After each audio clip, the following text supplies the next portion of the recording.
You are listening to Down Home. I'm not sure you caught this from our last episode when Jay and I talked to my mom about CRT.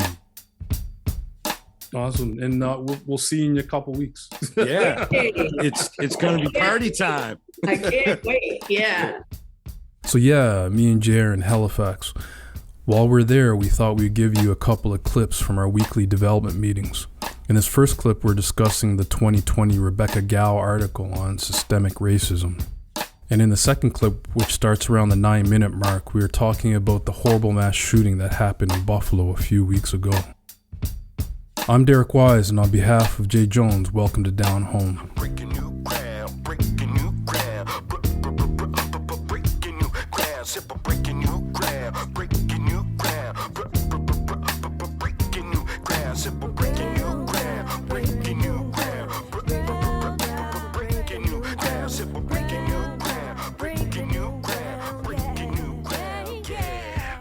On a high plateau from the one down below. Systemic racism, also known as institutional racism, refers to the ways that white supremacy, that is the belief that white people are superior to people of other races, is reflected and upheld in the systems in our society. Our education system, our healthcare systems, our judicial systems, which is a big one, our criminal justice system, and our policing systems, which is the other big one. Yeah. The very institutions that make up the way we live, how we've structured society, how we come to make decisions, how we decide what's fair or just. These systems are built with an already ingrained bias, a racist lens embedded with a discriminatory lens that doesn't provide or allow for equal or fair opportunities for racialized peoples to succeed within. Much of our society today continues to reinforce this power dynamic. So it goes on. For example, Canada's federal policing system, the RCMP, was created in order to control the Indigenous population. The very system through which the state criminalizes individuals has been racist from its inception. I went for a job interview at a financial advisor firm, and I have a very white-sounding name, right? Yeah. Derek Wise is a very white-sounding name. Yeah. And this is way before social media. I think it was like 2001. So it's before Facebook. Nobody could look me up and look at an image of what I look like. Yeah. So, and the other thing is my education and credentials, my background looks great at that point, right? Yeah. So I go to this interview, and I'm let in by the secretary. So I'm sitting in this room. I got my suit on and stuff. I'm well coiffed or whatever. And I'm sitting there, and then she closes the door behind her. So I'm sitting there. I got my resume in hand. I'm ready. I've prepped myself. And this Indian gentleman comes in, and he opens the door, and he's got like this positive look on his face. As soon as he sees me, his face just like kind of like a look of what the hell kind of thing, right? Wow. But then he caught himself, and he went, You went, Mr. Wise? And I said, yes. And then I said to him before I started asking questions, I said, are you okay? You look like something hit you there, like you ran into something that you didn't expect. He goes, no, it's all right. But then he it was one of the most unfair interviews I've ever had in my life. My goodness, man. I always wanted people to like me, so I did whatever I could. Like I never really rocked the boat too much. This interview with Chris Rock. He was saying that he got invited to all kinds of parties because he was the type of black person that didn't rock the boat. Like everyone could be like, oh, here's that guy. He's a good guy. He's funny. He's this and that. And they never really looked at him as a threat. And I don't know if it's our upbringing, but I was always taught to be so polite and just sort of well-spoken.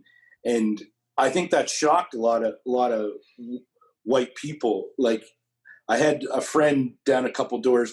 His father was a blatant racist growing up until I became friends with his son.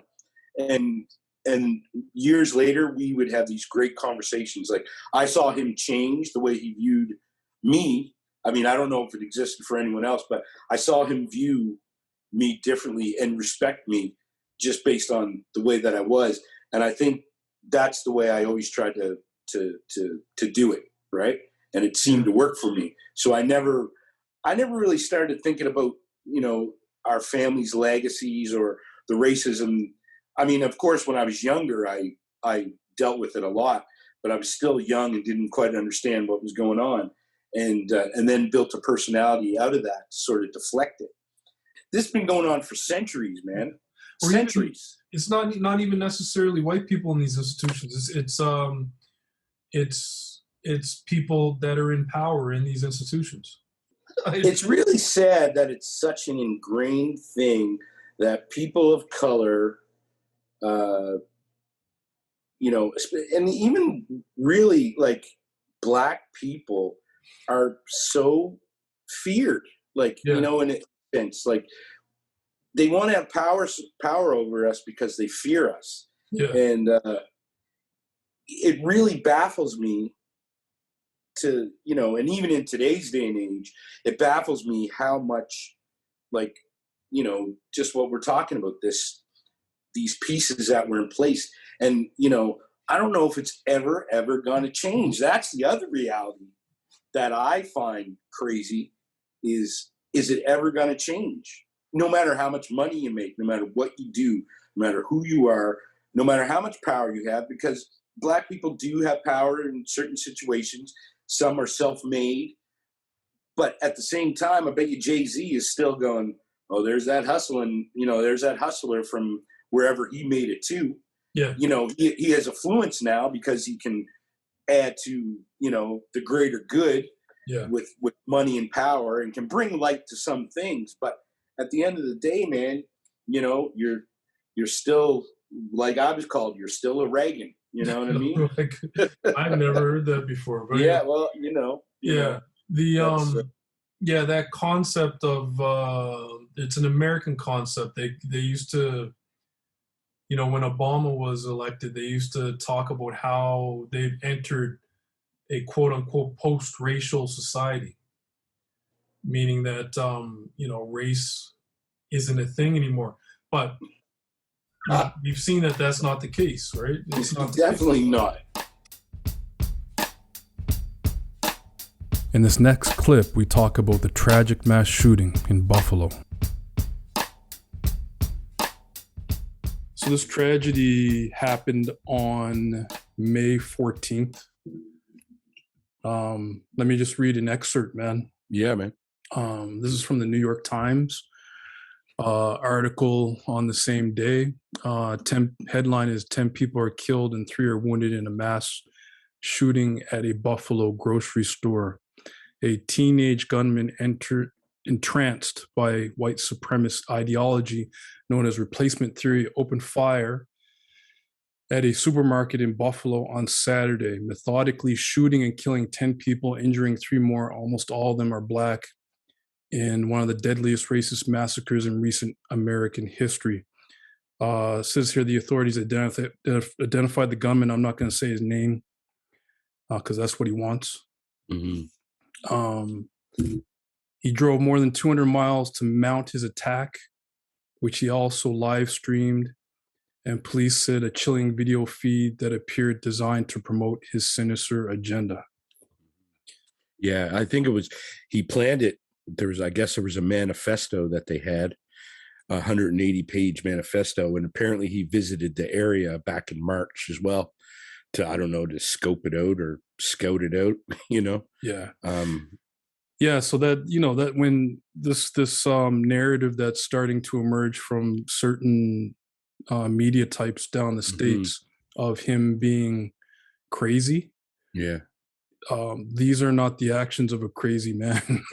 No. Crazy person. It's too methodical. It's well planned out. He obviously knew what he was doing from from jump. And that, yeah, the narrative always comes with he was lonely, he was nerdy. You know, I'm lonely, I'm nerdy, I'm not gonna go kill a motherfucker. Sorry, Yeah. I shouldn't swear, but you know what I mean. Yeah. But Yeah. that's what I'm saying. But with, I will say, with white people, they often play the more so the mental health card. You know what I mean? Yeah. And Yeah. make it seem like, oh, you know, he was so out of his mind that he did this. But that's not the case, man. To me, it's the effects of Trump, obviously, and not only Trump, but just the fact that white supremacy is number one in America. Yeah. That's Yeah. you know. Yeah. This replacement theory. Let me just break that down a little bit.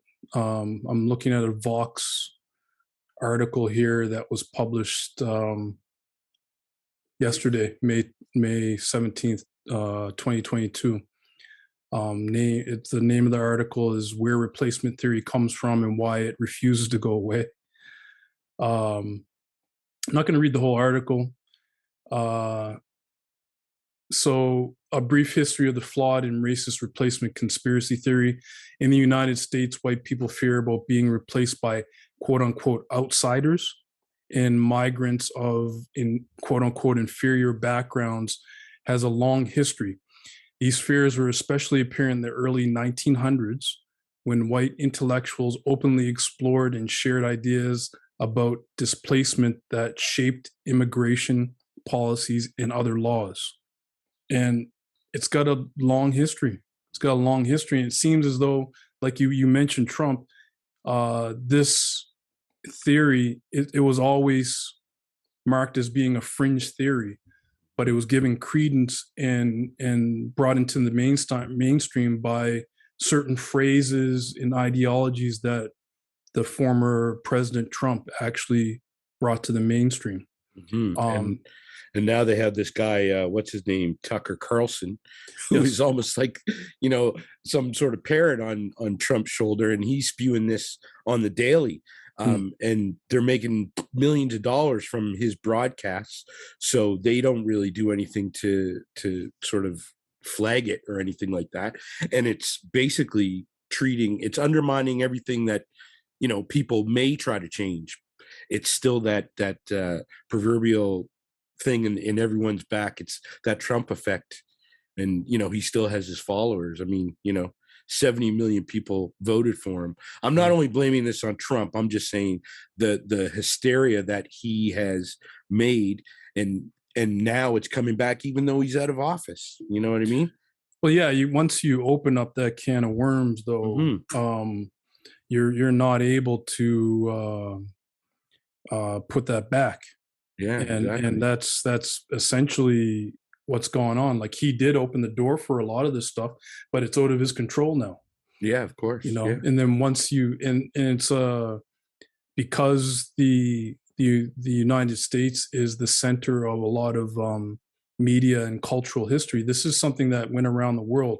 Like the extremist from Norway that went on in Christchurch in New Zealand back in 2019, he actually had a manifesto and he quoted Trump and whatnot as well. That was a very deadly shooting. Like, he killed 50 Muslim worshippers. Wow, man. Right. And a lot of his ideology and stuff that he was spewing is stuff that we heard from Trump and his administration and other right-wing sources in the States. So it's a can of worms that was opened. Yeah. That's been around for a long time, but it was always on the fringe, right? But like you said, given mainstream credence by people like Trump and Tucker Carlson, though, huh? Yeah. And then it just sort of triggers the whole situation that America is in. And it also, man, you got to look at their gun laws too, man. Their gun laws are just ridiculous. You know, there's a right to bear arms, but, you know, bearing arms usually comes to harm for a lot of people because anyone can get it. You know, you don't know anyone's mental health state. You don't know what plans they have. You say it's for protection, but it can also be used to commit these crimes, and anyone can get them. And, you know, I guess there's there's estimated 400 million guns in the U.S. right now, and there's only 11.3 million guns manufactured in 2020. But there's all these sort of private manufacturers that make these guns, and they're called ghost guns. And then they're out there in the market. And then, of course, America has the mentality of always bearing arms, but it's also the money that comes with it, with these things, right? But that all these things lend to these other things, Yeah. And it's a valid point, because this particular 18-year-old young man that has done the Buffalo shooting, he was actually taken in by law enforcement officials a year ago and given a mental evaluation because there were worries about some of the threats that he was levying on his school and whatnot. Mhm. Now, why wouldn't, when he went and legally purchased these firearms that he used less than a week ago, why wasn't he flagged somehow? Yeah, exactly. That's the question, right? Yeah. The other aspect of this is, we're coming from a Canadian perspective. Hmm. We're in Toronto, and Buffalo, New York is very close to Yeah. us. It's a 2-hour drive over the Yeah. border. But not only that, but the two communities share a lot. There are a lot of Americans that have Black Americans that have moved to Toronto, and vice versa. There are a few Black Canadians that might have close family ties in Buffalo. Yeah. So this is very close to home for our community, huh? Definitely. I think it always rings true.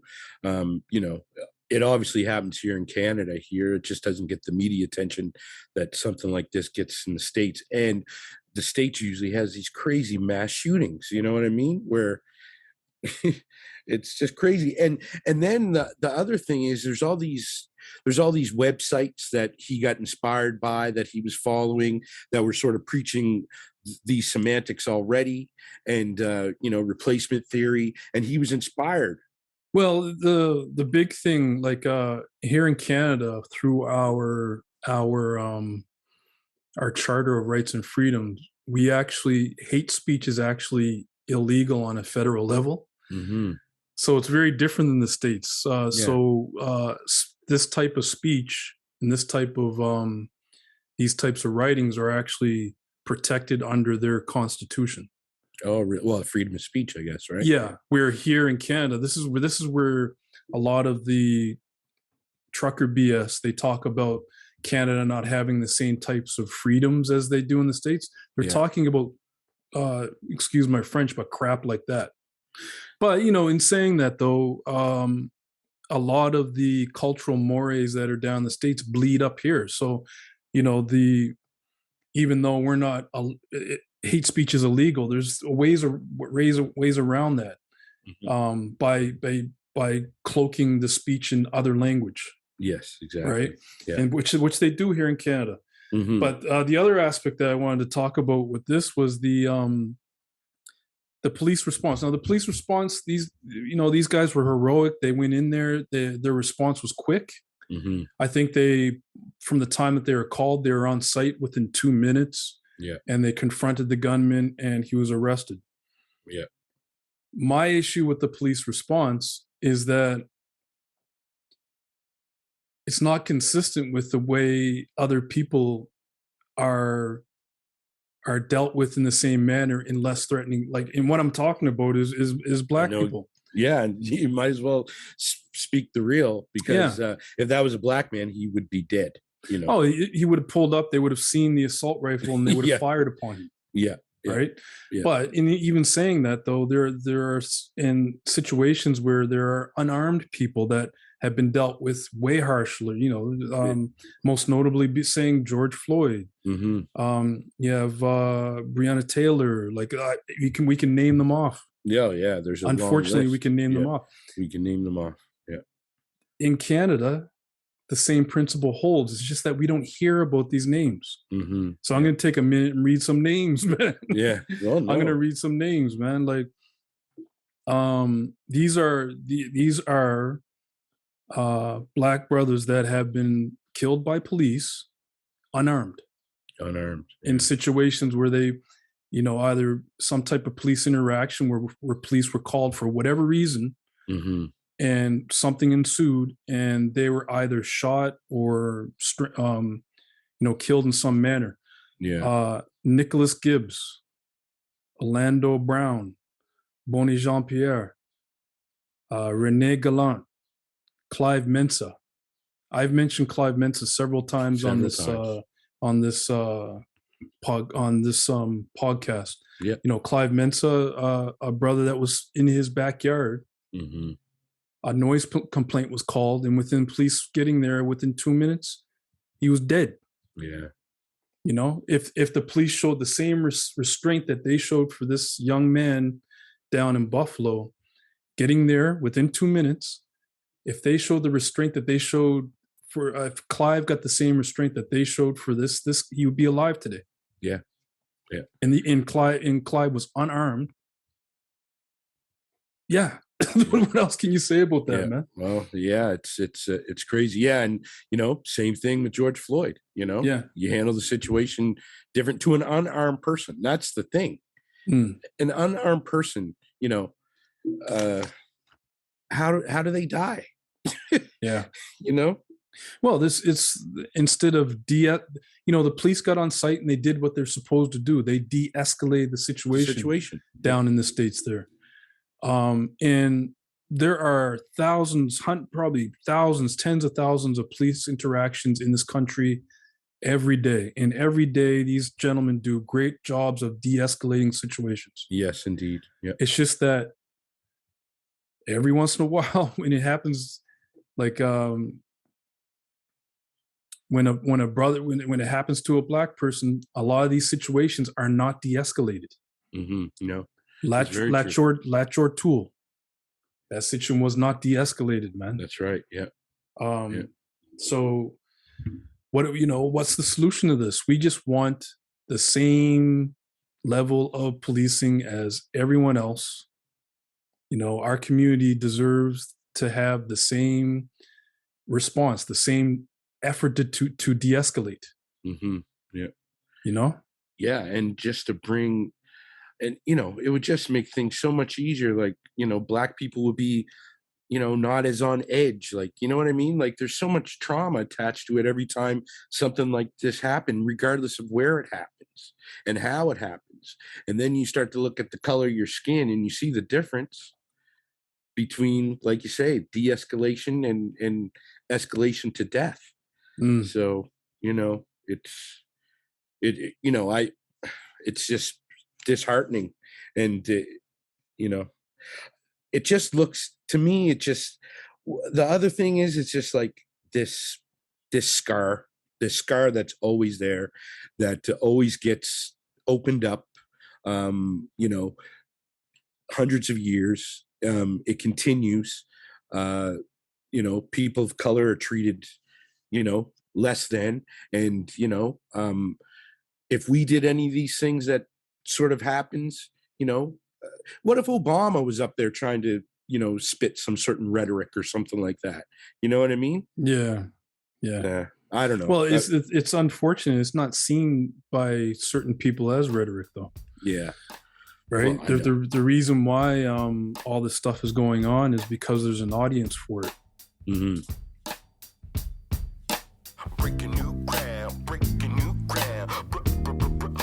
You have been listening to Down Home.